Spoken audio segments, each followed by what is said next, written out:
Hello everyone and welcome back to our channel. और आज हम करने वाले हैं शीत युद्ध का दौर चैप्टर 1 बुक 1 का, जो हमने लास्ट पार्ट में शुरू कर दिया था और आज इसका पार्ट 2 हम करने वाले हैं। तो लास्ट पार्ट में हमने देखा था कि शीत युद्ध क्या है, इसमें किस किस देश के बीच में ये हुआ और किस तरह का ये युद्ध था, विचारधाराओं का युद्ध था, हथियारों की ओर थी। और इसके अलावा हमने दो चीजें और देखी थी कि बड़े जो देश थे वो छोटे देशों को बड़े देशों को छोटे देशों से क्या लाभ होता था, और दूसरा छोटे देश बड़े देशों से क्या लाभ चाहते थे जो उनके ग्रुप्स में जाते थे। अब हम पढ़ने वाले हैं उनके द्वारा बनाए गए ग्रुप्स। किनके द्वारा? अमेरिका और सोवियत संघ, जो शीत युद्ध की बड़ी महाशक्तियां थी जिनके बीच में शीत युद्ध चल रहा था, उनके बारे में हम उनके बनाए हुए संगठनों के बारे में हम पढ़ेंगे। ठीक है, तो इसमें सबसे पहला संगठन जो आता है वो नाटो है। नाटो NATO कैपिटल लेटर, और ये एक शॉर्ट फॉर्म है पूरे नाम की। इसका इंग्लिश फुल फॉर्म जो है वो है नॉर्थ अटलांटिक ट्रीटी ऑर्गेनाइजेशन, और हिंदी में इसको कहते हैं उत्तर अटलांटिक संधि संगठन। ठीक है, अब ये ग्रुप जो बनाया था, इसको जो लीड कर रहा था वो था अमेरिका। ठीक है, और इस ग्रुप की शुरुआत हुई थी 1949 में। तो हम क्या करेंगे, डेट वाइज सीरियल ऑर्डर में चलेंगे। ठीक है, असेंडिंग ऑर्डर में कि पहले कौन सा संगठन बना, फिर कौन सा संगठन बना और किस किस देश ने बनाया। ठीक है, ऐसे हम बात करते चलेंगे। तो 1945 में युद्ध शुरू हुआ। शीत युद्ध मतलब कोल्ड वॉर। और ये जो युद्ध शुरू हुआ 1945 में, तुरंत बाद दूसरा विश्व युद्ध जैसे ही खत्म हुआ उसके तुरंत बाद ये युद्ध शुरू हो गया। तो 1949 में सबसे पहला संगठन बनाया अमेरिका ने। ठीक है, तो संगठन बनाने की शुरुआत की गई अमेरिका द्वारा, और इन संगठनों को कहा गया सैन्य संगठन, क्योंकि ये इनका जो पर्पस था, इनका जो लक्ष्य था, इनका जो उद्देश्य था ये संगठन बनाने का, इन कंट्रीज का, वो ये था कि दुनिया को ये दिखाया जाए कि हमारी विचारधारा को मानने वाले दुनिया में ज्यादा देश हैं। तो जितने ज्यादा संगठन उतने ज्यादा सदस्य देश और उतनी ज्यादा बड़ी पावर दिखेगी। ठीक है, तो पहला संगठन था 1949 में जिसकी शुरुआत की गई थी, जिसकी स्थापना की गई थी, वो था नाटो। इसको शॉर्ट फॉर्म में कहेंगे NATO, NATO North Atlantic Treaty Organization, उत्तर अटलांटिक संधि संगठन। नॉर्थ से समझ आ रहा है कि ये नॉर्थ अमेरिका का संगठन था और नॉर्थ पोलर के आसपास था। ठीक है, मतलब क्योंकि अमेरिका हमारा जो महाद्वीप है वो पड़ता है नॉर्थ पोल के साथ में, तो नॉर्थ अटलांटिक ट्रीटी ऑर्गेनाइजेशन। ठीक है, अटलांटिक ऊपर महासागर पड़ता है। ठीक है, चलिए अमेरिका, और इसमें इस जो संगठन में जो देश थे उनको याद करने का तरीका मैं बताऊंगी। पहले आप देश देख लीजिए कौन कौन से थे।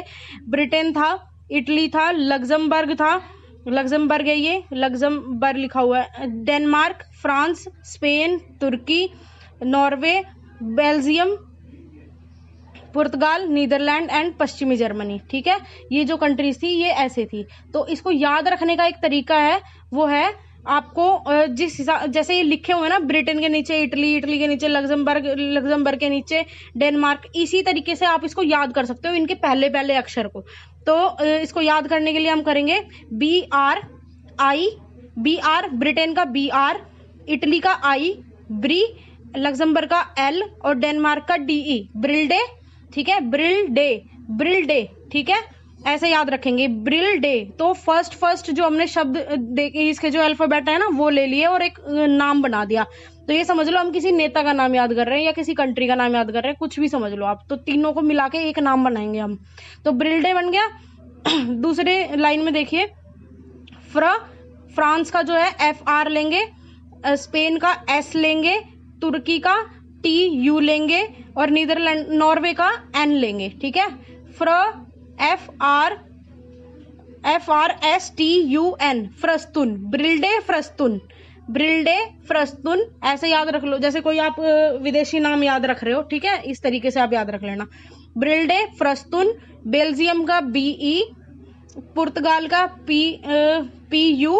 ठीक है, और नीदरलैंड का NI और पश्चिमी जर्मनी का वेस्ट जर्मनी का, तो इसको इंग्लिश में नहीं, इसको हिंदी में याद रखना है, बेपुनिप। पश्चिमी जर्मनी का पै याद रख लेंगे। ठीक है, हिंदी में इंग्लिश में कैसे भी याद रख लो, पर पश्चिमी जर्मनी को ऐसे याद रखना है, बेपुनिप। पश्चिमी जर्मनी को इंग्लिश में कहते हैं वेस्ट जर्मनी। ठीक है, तो क्या नाम हो गया, ब्रिल्डे फ्रस्तुन बेपुनिप। ऐसा लग रहा है किसी लीडर का नाम हो या किसी नेता वेता का, जो क्रांतिकारी टाइप। प्रिल्डे फ्रस्तुन बेपुनिप। ठीक है, ऐसे याद रखेंगे आप, बहुत आसान तरीका है, 10 बार बोलिए और डन, आपको हमेशा के लिए याद हो जाएगा। मैंने खुद भी ऐसे ही याद किया हुआ है। ठीक है, चलिए अगला जो संगठन बना वो बना 1954 में। ये संगठन भी अमेरिका ने बनाया, इसका नाम था SEATO, South East Asia Treaty Organization. अब अमेरिका तो महाद्वीप कहाँ है, कॉन्टिनेंट कितनी दूर है, और एशिया कहाँ है, तो ये इसलिए बना था ताकि एशिया में भी वो पूंजीवादी विचारधारा का प्रमोशन कर सके, प्रचार कर सके। ठीक है, इसलिए उसने साउथ ईस्ट एशिया के साथ ये ट्रीटी ऑर्गेनाइजेशन क्रिएट किया। तो 1954 में बना सीएटो। ठीक है, इसको कहेंगे SEATO। ठीक है, आगे देखिए। अच्छा, तो फ्रांस जो था वो नाटो का क्या था, नाटो का वो था सदस्य देश। ठीक है, नाटो का सदस्य देश था। तो वहां पर उसने वियतनाम पर हमला कर दिया, और दायन बियन फू एक जगह का नाम है, तो वहां पर फ्रांस ने हमला कर दिया वियतनाम में। ठीक है, जिसमें फ्रांस हार गया, मतलब नाटो की हार हो गई। तो ऐसे में देखते हुए अमेरिका ने सोचा कि यहाँ अगर हम कमजोर पड़ रहे हैं तो यहाँ के देशों को भी मुझे अपने उसमें लेना है, मतलब अपने इन्फ्लुएंस में लेना है, मुझे अपने उसमें अपनी विचारधारा के साथ जोड़ना है। तो उसने क्या किया, साउथ ईस्ट एशिया के देशों को भी उसने जोड़ना शुरू कर दिया। उसको लगा कि ये उभरती हुई शक्तियां हैं और इनका मुझे आगे फायदा होने वाला है, तो उसने सीएटो नाम का एक संगठन बना दिया। और सीएटो का गठन किस लिए हुआ था, साम्यवाद का प्रचार रोकने के लिए। ठीक है, जो नाटो का गठन है उसका उद्देश्य है अपनी सैन्य ताकत को बढ़ाने के लिए, सारा का सारा उसने यूरोप और अमेरिका इकट्ठा कर दिया उसमें। ठीक है, और सीएटो का जो एम था वो था साम्यवाद का प्रचार रोकने के लिए। अब 1949 हो गया, 1954 हो गया, नेक्स्ट ईयर में आते हैं 1955 में 2 बड़े संगठनों का उदय हुआ। तीसरा जो संगठन था वो बना सेंटो। ठीक है, सेंटो बना, सेंटो कहते हैं इसको, केंद्रीय संधि संगठन, सेंट्रल ट्रीटी ऑर्गेनाइजेशन, और इसको बगदाद पैक्ट भी कहते हैं। ठीक है, बगदाद पैक्ट, इराक की जो राजधानी है वो है बगदाद, तो इसको बगदाद पैक्ट कहते हैं। तो अमेरिका ने ही संगठन को बनाया। तो लगातार 3 संगठन जो है वो अमेरिका के बन चुके हैं, NATO, SEATO and CENTO. SEATO SEATO, CENTO CENTO. CENTO का इंग्लिश मीनिंग है सेंट्रल ट्रीटी ऑर्गेनाइजेशन और हिंदी मीनिंग है केंद्रीय संधि संगठन, जिसे बगदाद पैक्ट भी कहते हैं। तो ये अमेरिकी नेतृत्व में हुआ। अब सोवियत संघ सोच रहा है कि इसने तो इतने सारे संगठन बना दिए और मैं कहीं पीछे न रह जाऊं, तो उसने भी मतलब पूरी टक्कर देकर एक बड़ा संगठन बनाया जिसको वारसा कहते हैं, वारसा पैक्ट या वारसा संधि कहते हैं। तो इसका नेतृत्व जो था वो सोवियत संघ ने किया, नेतृत्व इसका सोवियत संघ ने किया। इसमें 7 देश शामिल थे। ठीक है, सोवियत संघ खुद मतलब रूस, पोलैंड, ईस्टर्न जर्मनी मतलब पूर्वी जर्मनी, चेकोस्लोवाकिया, हंगरी, रोमानिया और बुल्गारिया। ठीक है, ये सारे के सारे क्या थे, वारसा के सदस्य थे। WARSA वारसा, SAW वारसा पैक्ट, इसमें स्पेलिंग गलत लिखी हुई है, वारसा पैक्ट आप लिख लेना। ठीक है, इसके बाद अगला पॉइंट हम पढ़ रहे हैं नव अंतरराष्ट्रीय। ये तो हो गए सैन्य संगठन जो इन देशों ने बनाए। उसके बाद 1972 में क्या होता है, एक नई अंतरराष्ट्रीय आर्थिक व्यवस्था आती है।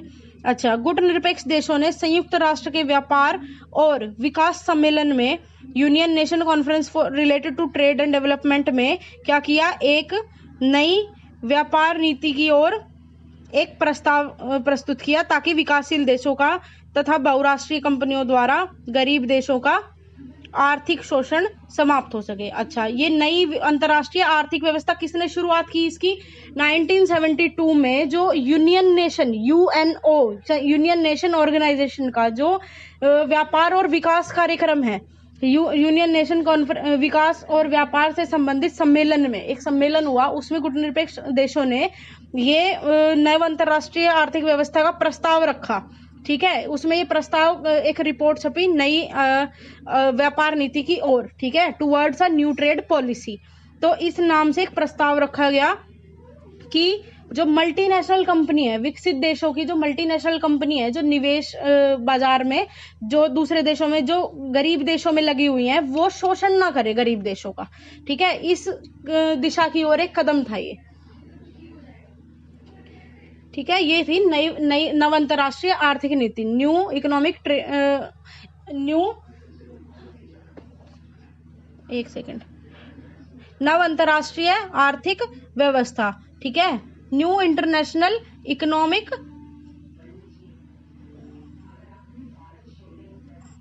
Policy, new international economic policy, ठीक है। इसके बाद पढ़ते हैं हम, ये तो थी जो नाटो थी, सीएटो थी, सेंटो थी और वारसा थी, ये सब थे सैन्य संगठन, ठीक है। अब कुछ एग्रीमेंट्स हुए, कुछ वो हुई, संधियां हुई। तो संधियां किससे रिलेटेड? शस्त्र नियंत्रण से। अब ये शस्त्र नियंत्रण के रिलेटेड संधि करने की क्या जरूरत थी? एक तो डर था कि कहीं कोई जो देश है वो परमाणु अटैक ना कर दे किसी के ऊपर, क्योंकि नुकसान बहुत ज्यादा होने वाला है। क्योंकि जो बम जापान पर फोड़े गए थे वो आज तक भी वहां पर क्या है कि मतलब मोस्टली बच्चे जो हैं हिरोशिमा नागासाकी में वो डिसेबल पैदा हो रहे हैं, और जो न्यूक्लियर का जो रेडिएशन है वो आज तक भी वहां महसूस किया जाता है, उस चीजों का इफेक्ट देखा जाता है। तो शस्त्र नियंत्रण संधियां करी गई ये सोच के कि परमाणु हथियारों का जो यूज होगा वो बहुत घातक होगा दुनिया के लिए, तो इससे रिलेटेड। और दूसरा इसका उद्देश्य ये भी था कि जो देश परमाणु बना चुके हैं, क्योंकि वो तो विकसित देश है और वो परमाणु बना चुके हैं, और इसके अलावा कोई और विकासशील देश या अविकसित देश परमाणु बनाने की कोशिश ना करे, तो ये संधियां करवाई गई। तो और उनसे साइन लेने की भी कोशिश की गई, हस्ताक्षर करवाने की कोशिश की गई। तो इनमें सबसे पहली संधि क्या थी?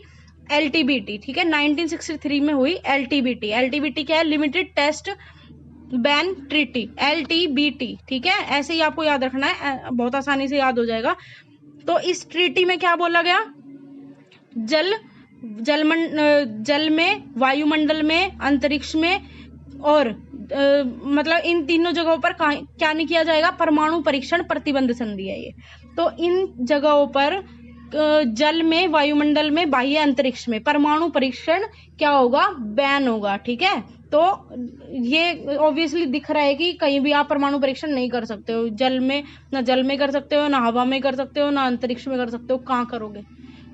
ठीक है, जमीन के नीचे खोद के, तो एक वही चारा बचता है बस फिर देशों के पास, ठीक है। तो ये बेसिकली विकसित देशों को परमाणु बनाने से रोकने के लिए ट्रीटी करवाई गई थी, क्योंकि 1963 से पहले ही एक अटैक हो चुका है। इसका मतलब ये है कि विकसित देशों के पास तो परमाणु हथियार है, जो परमाणु हथियार जिसके पास नहीं है वो है विकासशील देश, तो उन्हीं को रोकने के लिए ट्रीटी थी बेसिकली। दूसरी ट्रीटी हुई 1968 में, 5 साल बाद, NPT, nuclear non proliferation treaty, ठीक है। इसमें जनवरी 1967 से पहले परमाणु शक्ति संपन्न राष्ट्रों के अलावा, जनवरी 1967 मतलब पिछले साल, 68 में ये ट्रीटी हुई 1968 में, और जनवरी 1967 से पहले जिसने परमाणु बना लिया, अब उसके अलावा कोई भी देश परमाणु हथियार हासिल नहीं करेगा, मतलब परमाणु हथियारों का निर्माण नहीं करेगा। मतलब जिसने 67 से पहले परमाणु बना लिया वही सेफ है इस दुनिया में, उसके अलावा अब कोई परमाणु नहीं बनाएंगे, चाहे वो विकासशील देश हो चाहे वो अविकसित देश हो, ठीक है। तीसरी ट्रीटी होती है सॉल्ट, और सॉल्ट 2 पार्ट्स में होती है, सॉल्ट 1, सॉल्ट 2। सॉल्ट क्या है? Strategic arm limitation talk. ये एक टॉक है बेसिकली, ये एक वार्ता है, बातचीत है, ये एक ट्रीटी नहीं है, पर एज ए ट्रीटी हम पढ़ेंगे इसको, क्योंकि इसमें बातें वही हुई हैं जो पिछली ट्रीटीज में हुई हैं, ठीक है। ये हुई 1972 में, जून में, और इसका जो पहला पार्ट है वो हुआ जून में, और जो इसका दूसरा पार्ट है वो हुआ, नहीं, पहला पार्ट हुआ इसका मई एंड में, और दूसरा पार्ट हुआ फिर इसका जून में। तो मतलब ट्रीटी तो एक ही है, बातचीत तो एक ही है, तो थोड़ी लंबी चल गई है ना। तो ट्रीटी होती है तो वो एक ही बार में साइन करवा ली जाती है जिससे करवानी हो, लेकिन वार्ता जो है वो लंबी चलती है, कभी हाँ कभी ना, कभी सहमति कभी असहमति, ऐसा होता रहता है। तो सॉल्ट क्या है? घातक प्रतिरक्षा हथियार परिसीमन लिमिटेशन। जो घातक हथियार कौन से है? परमाणु हथियार है, ठीक है, बॉम्ब है, तोपें हो गई, तो ऐसी चीजें, तो उनको परिसीमित कर दिया गया, लिमिटेड कर दिया गया। आप एक बेसिक, मतलब आप एक लिमिटेड नंबर ऑफ आर्म्स रख सकते हो इस तरीके के, जो स्ट्रेटेजिक आर्म्स होंगे, ठीक है। दूसरी ट्रीटी, चौथी जो ट्रीटी है, मतलब बेसिकली 5वीं है ये, पर सॉल्ट के 2 पार्ट को हम एक ही साथ पढ़ लेते हैं। स्टार्ट हो गया, लास्ट जो ट्रीटी बची है वो स्टार्ट है, स्ट्रेटेजिक आर्म्स रिड्यूक्शन रिड्यूशन स्पेलिंग लिखी हुई है, रिड्यूशन ट्रीटी, ठीक है, रिड्यूशन मतलब कम करने की ट्रीटी। तो इसके भी दो पार्ट हुए हैं। इसका जो पहला पार्ट हुआ है वो जुलाई 1991 में हुआ है, और जो इसका दूसरा पार्ट हुआ है वो जनवरी 1993 में हुआ है, ठीक है। तो जुलाई 1991 तक तो सोवियत संघ था, लेकिन जनवरी 1993 में सोवियत संघ नहीं था, क्योंकि वो हम अगले चैप्टर में पढ़ेंगे कि सोवियत संघ कब खत्म हुआ, कैसे खत्म हुआ। तो इसका जो इंग्लिश में हिंदी में नाम है वो है सामरिक अस्त्र परिसीमन न्यूनीकरण। न्यूनीकरण मतलब रिड्यूशन, ठीक है, reduction REDUCT, reduction TION, reduction, सामरिक अस्त्र परिसीमन न्यूनीकरण संधि। तो इस तरह से ये 4 संधियां हुई हैं। सॉल्ट भी 2 पार्ट में हुई है और स्टार्ट भी 2 पार्ट में हुई है, ठीक है। तो अगला जो टॉपिक है वो है शीत युद्ध का घटनाक्रम। तो इसमें बेसिकली हम क्या करेंगे, एक लिमिटेड पॉइंट्स में 12-13 पॉइंट है, इसमें हम पढ़ लेंगे क्या कि शीत युद्ध में शुरू से अंत तक क्या क्या घटनाएं हुई हैं। तो सबसे पहले हुआ है 1947 में साम्यवाद को रोकने के लिए अमेरिकी राष्ट्रपति ट्रूमैन का सिद्धांत आया, ठीक है, ट्रूमैन अमेरिका का प्रेसिडेंट है, और साम्यवाद को विचार को रोकने के लिए उन्होंने कहा कि हम पूंजीवाद का प्रचार करेंगे। इस तरह की घोषणाएं हुई 1947 में। 1949 में आप सबको पता चल गया है कि नाटो आया, ठीक है, एक सैन्य संगठन बनाया अमेरिका ने। फिर 50 से 53 तक कोरिया में युद्ध चला। कोरियाई युद्ध मतलब दक्षिण कोरिया और दक्षिण कोरिया और उत्तर कोरिया में एक चलता रहा, मतलब आपस में उनकी बहस होती रही, युद्ध होता रहा इस तरीके से। लेकिन सोवियत संघ और अमेरिका कभी नहीं लड़े, ठीक है, मतलब डायरेक्टली कभी उनकी लड़ाई नहीं हुई, उनके लिए देश आपस में लड़ मर रहे थे। 1954 में फिर सिएटो आ गया, 1955 में सेंटो और वारसा आ गया, ठीक है। 1956 में हंगरी में सोवियत संघ का हस्तक्षेप। अब आपको पता है कि 1955 में हंगरी को उसने अपने कब्जे में ले लिया था, वारसा में ऐड कर लिया था। फिर हंगरी अगर अलग होना चाहता तो फिर वहां पर, क्योंकि हंगरी जो है वो वारसा में ऐड हो चुका था, मतलब सदस्य बन चुका था वारसा का 1955 में। आपने पीछे देशों में देखा होगा कि सोवियत संघ की जो संधि हुई है वारसा, वो सैन्य संगठन जो बना है उसमें हंगरी भी एक देश है, और हंगरी में सोवियत संघ अब इंटरफेयर कर रहा है 1956 में। 1961 में गुटनिरपेक्ष आंदोलन की शुरुआत है, आपको पता है। और क्यूबा मिसाइल संकट इस चैप्टर का most important question, most important point, ठीक है। क्यूबा में 1961 में क्या होता है, बे ऑफ पिग्स का आक्रमण होता है। बे ऑफ पिग्स क्या है, एक आक्रमण का नाम है, बे ऑफ पिग्स, ठीक है, अमेरिकी आक्रमण क्यूबा में, इसको कहते हैं बे ऑफ पिग्स, ठीक है। बर्लिन की दीवार खड़ी की गई। बर्लिन क्या है, बर्लिन जो है जर्मनी की राजधानी है, जर्मनी की कैपिटल है, और जर्मनी का विभाजन हुआ है 1961 में। ये इतना इंपॉर्टेंट ईयर है, इतना इंपॉर्टेंट, इस चैप्टर के पॉइंट ऑफ व्यू से सब कुछ इसी में से पूछा जाता है, ठीक है। तो अभी आपको बिल्कुल अच्छे से डिस्क्राइब करके मैं बताऊंगी आगे क्या क्यूबा है, क्या क्यूबा का सीन है, क्या बर्लिन की दीवार है, क्या नहीं है, ठीक है। तो गुटनिरपेक्षता का आपको पता है कि गुटनिरपेक्ष आंदोलन की शुरुआत 1961 में हुई। 1961 में अमेरिका ने क्यूबा, एक आइलैंड है क्यूबा से बिल्कुल सटा हुआ, अमेरिका से बिल्कुल सटा हुआ एक आइलैंड है क्यूबा, जिसकी जो दोस्ती है ना वो किसके साथ है, सोवियत संघ के साथ है इसकी दोस्ती, ठीक है।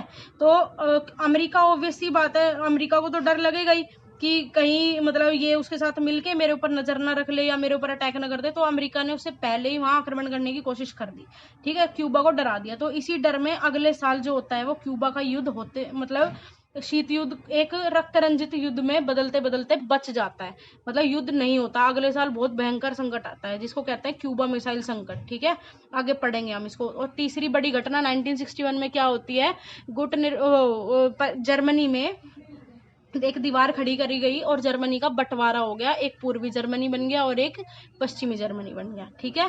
अगला जो साल है वो है 1962, जिसमें क्यूबा मिसाइल संकट है। मोस्ट इंपॉर्टेंट क्वेश्चन पेपर के पॉइंट ऑफ व्यू से।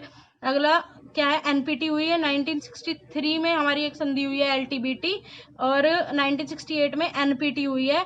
और चेकोस्लोवाकिया, जो वारसा का सदस्य है, वहां पर सोवियत संघ का इंटरफेयर हो गया। मतलब आप किसी को अपने ग्रुप में ले रहे हो तो इसका मतलब ये नहीं है कि आप उसको गुलाम बना रहे हो, लेकिन सोवियत संघ के जो स्टेप्स थे इसी तरीके से दिख रहे थे कि वो उन पर कब्जा करना चाहता है, वहां की राजनीति पर। 1972 में आता है union nation conference related to trade and development, ठीक है, नव अंतरराष्ट्रीय आर्थिक व्यवस्था। 1985 में क्या होता है, सोवियत संघ के जो राष्ट्रपति है वो चेंज हो जाते हैं और गोर्बाचेव, मिखाइल गोर्बाचेव सोवियत संघ के राष्ट्रपति बन जाते हैं और वो सुधार शुरू कर देते हैं सोवियत संघ में, जिसकी वजह से सोवियत संघ का अंत हो जाता है आने वाले 5-6 सालों के अंदर अंदर। तो ये हम अगले चैप्टर में पढ़ेंगे। फिलहाल इस चैप्टर के लिए बस इतना ही आपको याद रखना है कि 1985 में सोवियत संघ के जो राष्ट्रपति हैं वो गोर्बाचेव बन जाते हैं। ठीक है, आगे देखिए 1989 में क्या होता है, बर्लिन की दीवार क्या हो गई, बर्लिन की दीवार गिराई गई। 1961 में बर्लिन की दीवार खड़ी करी गई थी और 1989 में बर्लिन की दीवार गिरा दी गई। तो इसका मतलब क्या है कि लोगों के बीच में डिफरेंसेस कम हो गए और वो लोग इकट्ठे रहना चाह रहे थे। तो अब क्या हो गया, जो पूर्वी और पश्चिमी जर्मनी का निर्माण हुआ था ना, वो इसीलिए हुआ था। तो क्योंकि पूर्वी जर्मनी जो था वो सोवियत संघ के साथ था और जो पश्चिमी जर्मनी था वो अमेरिका के साथ था। तो जैसे ही उनकी दीवार गिरी तो जर्मनी एक हो गया, तो जर्मनी का एकीकरण कहते हैं इसको। तो इसका मतलब यहाँ से जो स्टेप है सोवियत संघ के अंत का वो शुरू हो चुका है। ठीक है, तो 1990 में जर्मनी का एकीकरण हो गया और 1991 में सोवियत संघ खत्म हो गया, विघटन हो गया और शीत युद्ध खत्म हो गया। तो 1945 से 1991 तक ये स्टेप चले हैं। तो आगे पढ़ते हैं। इस जो क्यूबा मिसाइल संकट है उसको मैं बता देती हूँ आपको। क्यूबा मिसाइल संकट क्या है, बेसिकली 1962 में 1961 में क्या हुआ कि अमेरिका के साथ में एक लगा हुआ एक द्वीपीय देश है, एक आइलैंड है क्यूबा। ठीक है, वो फ्रेंड है किसका, अमेरिका, जो क्यूबा के राष्ट्रपति है उनका नाम है फिदेल कास्त्रो। ठीक है, फिदेल कास्त्रो। ठीक है, और अमेरिका, उसकी जो दोस्ती है वो सोवियत संघ के साथ है। ठीक है, निकिता खुश्चेव वहां के राष्ट्रपति हैं उस टाइम पे। 1961 की मैं बात कर रही हूँ। तो क्या होता है कि अमेरिका के जो राष्ट्रपति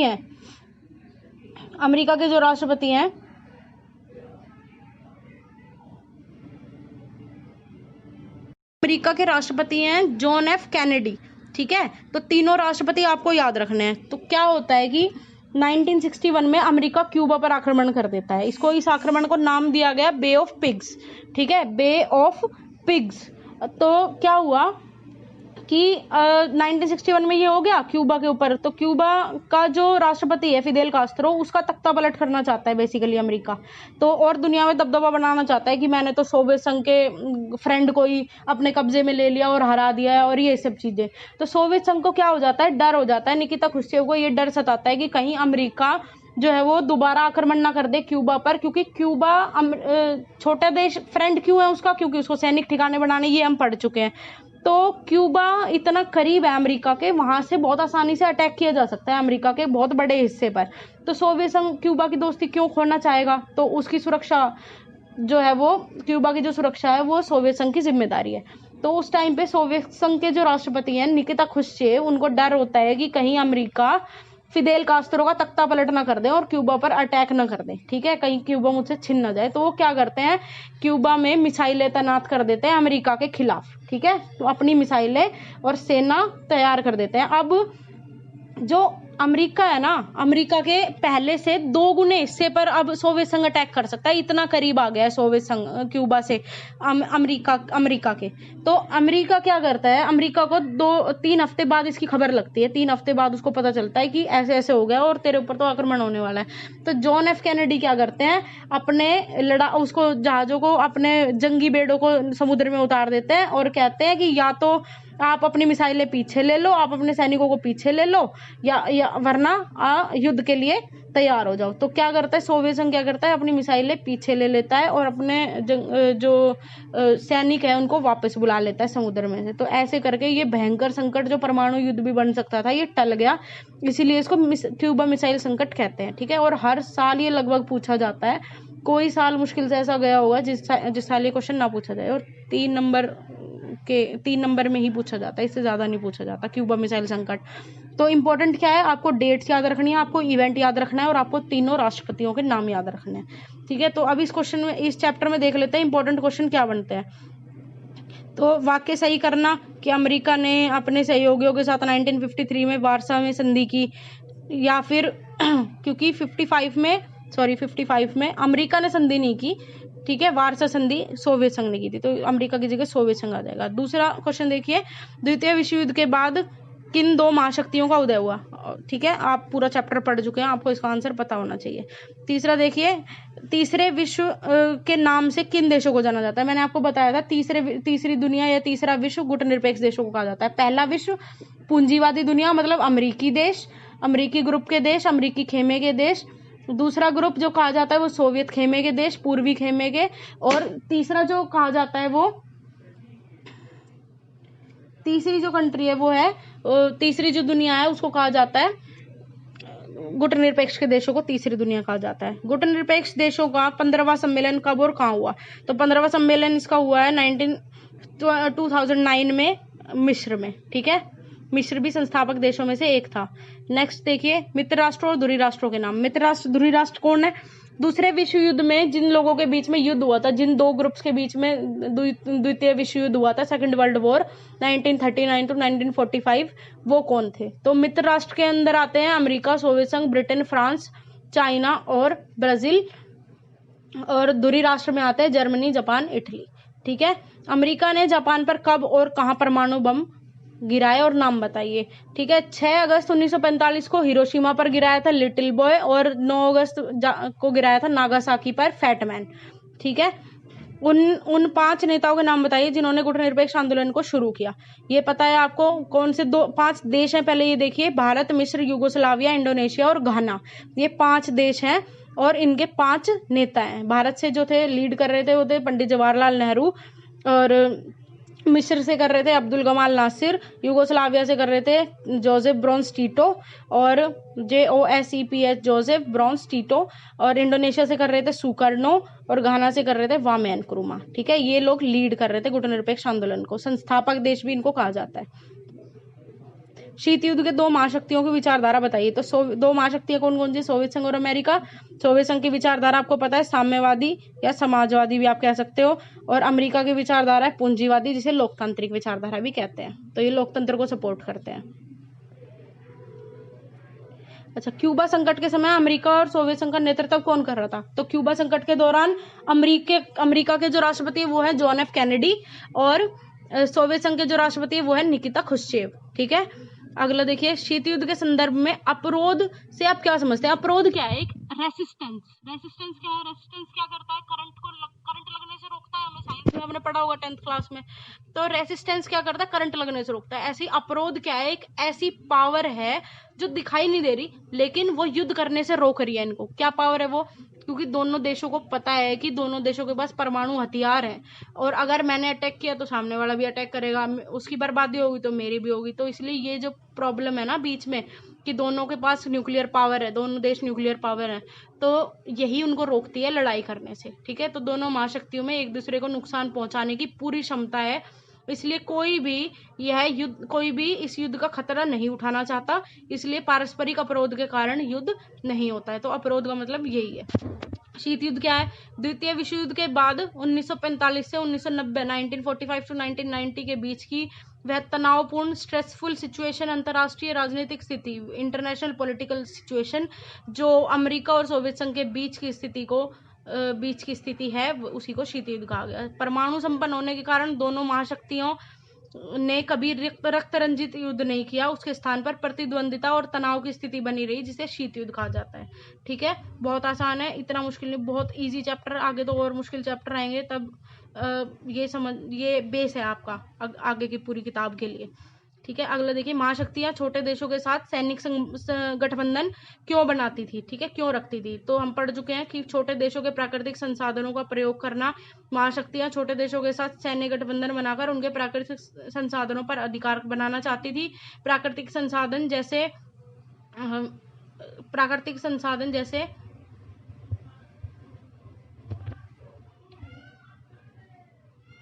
वहां मिलने वाले ईंधन, भूमि मतलब सेना संचालन के लिए वहां का यूज करते थे, ईंधन का, पेट्रोलियम, कोल, इन सारी चीजों का यूज करते थे, और वहां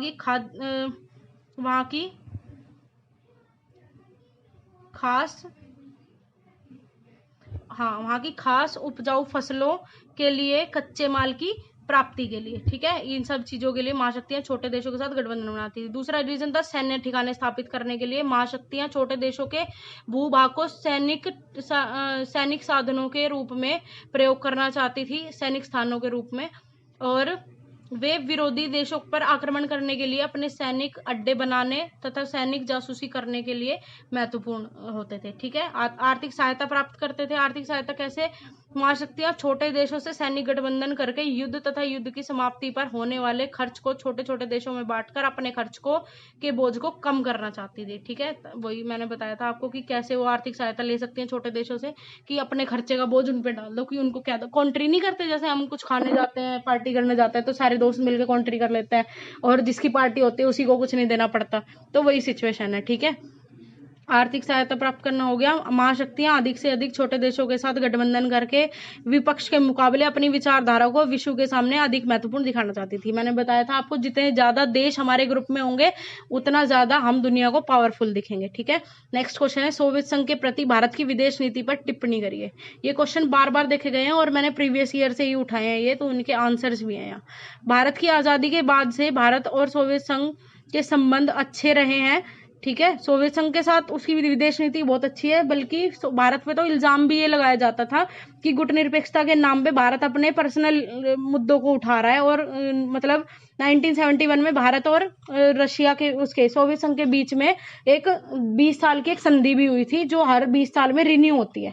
तो ऐसा भी कहा जाता है कि भारत था तो सोवियत संघ की तरफ ही, लेकिन दिखा रहा था ये कि किसी की तरफ नहीं है, ठीक है। तो शीत युद्ध के समय भारत और सोवियत संघ ने मजबूत रणनीतिक, सैनिक और आर्थिक तथा राजनीतिक संबंध बनाए। अगस्त 1971 में भारत सोवियत मैत्री संधि, Indo Soviet treaty of peace, friendship and cooperation, ठीक है, ये संधि हुई थी 1971 में। भारत और सोवियत संघ के बीच हुई यह संधि जो पारस्परिक रणनीतिक सहयोग के लिए ही की गई थी। भारत और सोवियत संघ के बीच रक्षा संबंध जो है वो, डिफेंस जो रिलेशन है वो बहुत अच्छे हैं। 70% रक्षा साझेदारी भारत की रक्षा सूची में सोवियत संघ और रूस की है, ठीक है। मतलब हम 70% जो है वो हथियार अपने कहाँ से खरीदते हैं? रशिया से खरीदते हैं। भारत की प्रौद्योगिकी के क्षेत्र में सोवियत संघ का अत्यधिक महत्वपूर्ण योगदान है। प्रौद्योगिकी क्या होती है? टेक्नोलॉजी, ठीक है। टेक्नोलॉजी में भारत की बहुत हेल्प करता है सोवियत संघ। भारत की गुटनिरपेक्षता नीति की आलोचना क्यों की गई? अब मैंने बताया क्यों की गई थी। अब देखिए, क्योंकि आलोचकों का यह तर्क है कि भारत की गुटनिरपेक्षता सिद्धांत विहीन है और भारत अपने राष्ट्रीय हितों को साधने के नाम पर अक्सर महत्वपूर्ण अंतर्राष्ट्रीय मुद्दों पर कोई सुनिश्चित पक्ष लेने से बचता रहा है। मतलब कि वो बचना चाहता है। अगर किसी एक के फेवर में बोलेगा तो दूसरा उसके अगेंस्ट हो जाएगा, कल को युद्ध का खतरा होगा, तो उनका कहना है कि भारत बचना चाहता है, ठीक है। आलोचकों का दूसरा तर्क है कि भारत के व्यवहार में स्थिरता नहीं है, मतलब टिका नहीं रहता अपनी बातों पे। महाशक्तियों के खेमे में शामिल होने पर दूसरे देशों की आलोचना करने वाले भारत ने स्वयं 1971 में सोवियत संघ के साथ मित्रता संधि पर हस्ताक्षर करे। इसे भारत का सोवियत खेमे में शामिल होना माना गया। तो संधि कर ली तो इसका मतलब आप रिलेशन इस्टेब्लिश कर रहे हो, तो साफ सी बात है ये तो दिखेगा ही दुनिया को। अगर आप इतनी बड़ी ट्रीटी करते हो, 20 साल के लिए कोई ट्रीटी कर रहे हो किसी कंट्री के साथ, तो वो तो साफ साफ दिखेगा ही कि आप फेवरिज्म कर रहे हो, ठीक है, पक्षपात कर रहे हो। आलोचकों ने गुटनिरपेक्षता को अवसरवादी या काम निकालने की नीति कहा। उन्होंने कहा कि जब मौका पड़ता है, जब जरूरत पड़ती है तो भारत सोवियत संघ की तरफ हो जाता है, जब जरूरत पड़ती है तो अमेरिका की तरफ हो जाता है। तो ये जो नीति है ना, ये काम निकालने वाली नीति है। गुटनिरपेक्ष देश जिस गुट का पलड़ा भारी हो उसी की ओर मिल जाने की नीति का पालन कर रहे हैं, ठीक है। ये कहना था देशों का। इसके अलावा आगे देखिए, गुटनिरपेक्षता का दायरा सीमित था और महाशक्ति गुटों की राजनीति पर प्रतिक्रिया करते रहना और गुटों के आपसी झगड़ों में पंच बनने की कोशिश करना इस नीति का मुख्य लक्ष्य था। तो वो कह रहे हैं कि भारत का जो एम था ना, वो पंच बनने का था। मतलब कोई झगड़ा होता तो बीच में टपक जाता, ठीक है, मुद्दे सुलझाने के लिए प्रधान बनने की कोशिश करता। तो ऐसे इल्जाम उस पर लगाए गए। 1962 में भारत चीन युद्ध में भारत के पराजित होने के बाद गुटनिरपेक्षता की नीति की कड़ी आलोचना की गई। आलोचकों का मानना है कि गुटनिरपेक्षता की नीति के तहत राष्ट्रीय हितों की घोर अपेक्षा की गई और देश की रक्षा के लिए आवश्यक तैयारी और महत्व को नजरअंदाज किया गया। उन्होंने कहा कि अपने ही देश की रक्षा नहीं कर पा रहे हैं और दूसरे देशों को बचाने चले हैं, ठीक है। तो इस तरह के इल्जाम भारत पर लगाए गए, क्योंकि 1962 में जो भारत और चाइना का वॉर हुआ था उसमें भारत हार गया था, भारत की हार हुई थी। अगला क्वेश्चन है कि स्पष्ट करें कि गुटनिरपेक्षता का अर्थ पृथकतावाद नहीं है। पृथकतावाद क्या होता है कि सारे मुद्दों से बचना, कि हम नहीं, मुझे नहीं कोई फर्क पड़ता, ऐसा हो रहा है दुनिया में तो होने दो, मेरा क्या लेना देना, इस तरीके से। तो हमें प्रूव करना है कि भारत की नीति जो थी वो पृथकतावाद की नीति नहीं थी। गुटनिरपेक्षता का मतलब पृथकतावाद नहीं होता है, ठीक है। पृथकतावाद का अर्थ होता है कि अपने को अंतर्राष्ट्रीय मामलों से बिल्कुल काट कर रखना। जैसे 1787 से अमेरिका में स्वतंत्रता की लड़ाई हुई थी, इसके बाद पहले विश्व युद्ध तक अमेरिका ने अपने आप को अंतर्राष्ट्रीय मामलों से अलग रखकर पृथकतावाद की विदेश नीति अपनाई थी। मतलब अमेरिका ने पूरे वर्ल्ड में 1787 के बाद से कोई भी मूवमेंट नहीं की थी, ना किसी के पक्ष में ना किसी के विपक्ष में। तो क्या हुआ कि पृथकतावाद की विदेश नीति अपनाई अमेरिका ने। इसके विपरीत गुटनिरपेक्षता देशों ने, जिसमें भारत भी शामिल था, शांति और स्थिरता बनाए रखने के लिए प्रतिद्वंदी गुटों के बीच मध्यस्थता में सक्रिय भूमिका निभाई। मतलब भारत भागा नहीं इन मुद्दों से, ना ही गुटनिरपेक्ष देश भागे, उन्होंने तो बल्कि मुद्दे सुलझाने की कोशिश की। गुटनिरपेक्ष देशों की ताकत की जड़ उनकी आपसी एकता और महाशक्तियों द्वारा अपने अपने खेमे में शामिल करने की पुरजोर कोशिशों के बावजूद किसी खेमे में शामिल न होने के उनके संकल्प में है। तो गुटनिरपेक्षता की जो असली शक्ति है वो यही है कि वो इकट्ठे हैं और किसी भी गुट में शामिल होने के लिए उनको कोई मना नहीं सकता, वो अपना अलग ही ग्रुप है उनका। भारत ने शीत युद्ध में किसी खेमे में शामिल न होकर इस समस्या के प्रति अपनी जागरूकता का परिचय दिया और दोनों गुटों को में तनाव करने के भी प्रयास किए, ठीक है। तो भारत ने ये दिखाया कि हम इस गुटबाजी में विश्वास नहीं रखते हैं, हम नहीं चाहते दुनिया में युद्ध हो। अच्छा, भारत की विदेश नीति को न तो नकारात्मक थी और न ही निष्क्रियता की नीति थी। तो प्रस्तुत कथन को स्पष्ट कीजिए। ये एज इट इज क्वेश्चन है बुक में, एज इट इज एक लाइन है, तो उसको एक्सप्लेन करना है हमें। इस संदर्भ में नेहरू ने विश्व को याद दिलाया कि गुटनिरपेक्षता कोई पलायन की नीति नहीं है। पलायन मतलब बचकर भागने की नीति नहीं है। किसी भी मुद्दे से हम खड़े हैं डटकर, जो सही है उसके साथ सही है, हम गलत है तो गलत है। तो भारत ने उपनिवेशों के चंगुल से मुक्त हुए नव स्वतंत्र देशों से महाशक्तियों के खेमे में न जाने का अनुरोध, महाशक्तियों के खेमे में जाने का विरोध किया। मतलब उसने विरोध किया कि नए स्वतंत्र देश जो है वो अमेरिकी किसी भी खेमे में शामिल ना हो, ठीक है। भारत शीत युद्धकालीन प्रतिद्वंदता की जकड़ ढीली करने के लिए अंतर्राष्ट्रीय मामलों में हस्तक्षेप करने के पक्ष में था। उसने कहा कि अगर हम अपने इंटरफेरेंस से कुछ ठीक कर सकते हैं तो हम करेंगे। भारत ने दोनों गुटों के बीच मतभेदों को कम करने की कोशिश की और इस तरह भारत ने इन मतभेदों को पूर्णव्यापी शीत युद्ध से रोक दिया। अगर ये पहल नहीं होती, गुटनिरपेक्षता की पहल नहीं होती, तो जरूर अमेरिका और सोवियत संघ के बीच युद्ध होता, ऐसा माना जाता है। 1950 के दशक में कोरिया युद्ध के दौरान जब भारत बीच में नहीं पड़ा तो कोरिया का युद्ध हो गया। 1950 से 53 हमने देखा है घटनाक्रम में। तो जब भी भारत मतलब निरपेक्ष देश बीच में नहीं पड़े हैं तभी युद्ध हुआ है, ये एग्जाम्पल देके बताया है। स्पष्ट करें कि क्यूबा मिसाइल संकट शीत युद्ध का चरम बिंदु था। चरम बिंदु क्या होता है? क्लाइमैक्स पॉइंट, जब बिल्कुल सब खत्म होने वाला होता है, अब तो फैसला हो ही जाएगा, ठीक है। तो क्यूबा मिसाइल संकट शीत युद्ध का चरम बिंदु था, क्योंकि शीत युद्ध सोवियत संघ और अमेरिका तथा इसके सहयोगी देशों के बीच प्रतिद्वंदिता, तनाव और संघर्ष के रूप में जारी रहा। क्यूबा अमेरिका के तट से लगा हुआ छोटा सा द्वीपीय देश है। क्यूबा का यूएसए से 1962 में खुश्चेव ने क्यूबा में परमाणु मिसाइलें